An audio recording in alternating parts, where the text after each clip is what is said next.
No niin, täällä Joutsan markkinoilla on Henri Sorvali ja hän on ehdokkaana eduskuntavaaleissa ensi keväänä.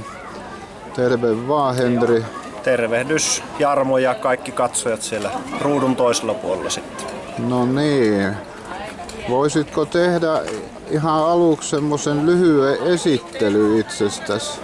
Ilman muuta. Olen Henri Sorvali, 34-vuotias Jyväskylästä kotoisin oleva 3 lapsen perheen isä ja politiikassa mukana tietenkin kiinnostuneena toimin Keski-Suomen piirin puheenjohtajana ja olen myös nyt sitten eduskuntaan ehdolla ja katsotaan miten vaaleissa käy. Hyvää tulosta lähdetään hakemaan. Tässä tämmöinen lyhyt esittely. Hyvä. Sitten jos ajatellaan sitä, että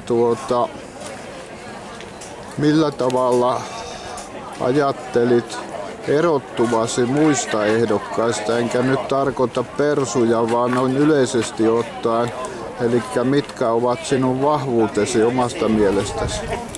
No, minulta ainakin löytyy mielipide asiaan kuin asiaan ja sitten sanon asiat suoraan. Ja erottua aion sillä, että teen ainakin someen. Olen nyt ruvennut videotuotantoa tekemään, niin näitä tämmöisiä lyhyitä videoita, missä otan kantaa asioihin. Välilläkin vähän tiukkasanaisesti, niin se herättää keskustelua sitten. Niin tällä pyrin erottumaan omista sekä muista ehdokkaista ja tietenkin sitten näillä vaaliteemoilla niin aikanaan, mitkä lyö lukkoon.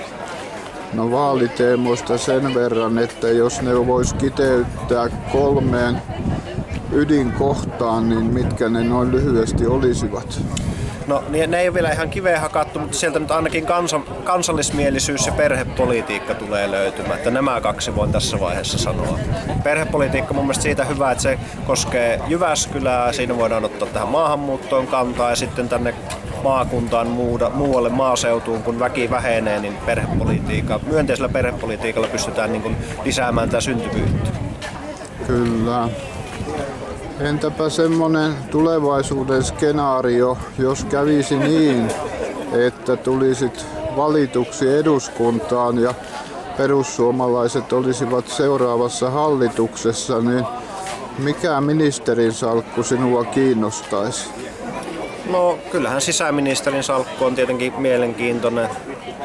Valtiovarainministerinä voisi tulla, siihen ei riittää rahkeet, kun en ole puolueen puheenjohtaja, mutta sitten otetaan sisäministerin salkku siitä. Niin kyllä.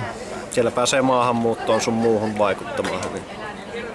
Eli rohkeasti maahanmuuttoasioihin kiinni. Kyllä, muun muassa siihen. Ja ihan lopuksi, niin olisiko vielä jotain, mitä haluaisit sanoa etenkin sellaisille äänestäjille, jotka vielä miettivät ehdokastaan? No ensinnäkin jos otetaan puolue, niin kyllä perussuomalaisia kannattaa ainakin äänestää. Me pidetään suomalaisten puolta jokaisessa asiassa. Me ajatellaan suomalaisia eikä mitään globaaleja juttuja turhaan. Ja ehdokasta jos hakee, niin minä olen nuori vaihtoehto. Minulla on tarmoa ja intoa lähteä vaikuttamaan asioihin. Kyllä. Kiitoksia paljon ja tsemppiä tuleviin vaaleihin. Kiitoksia Jarmo.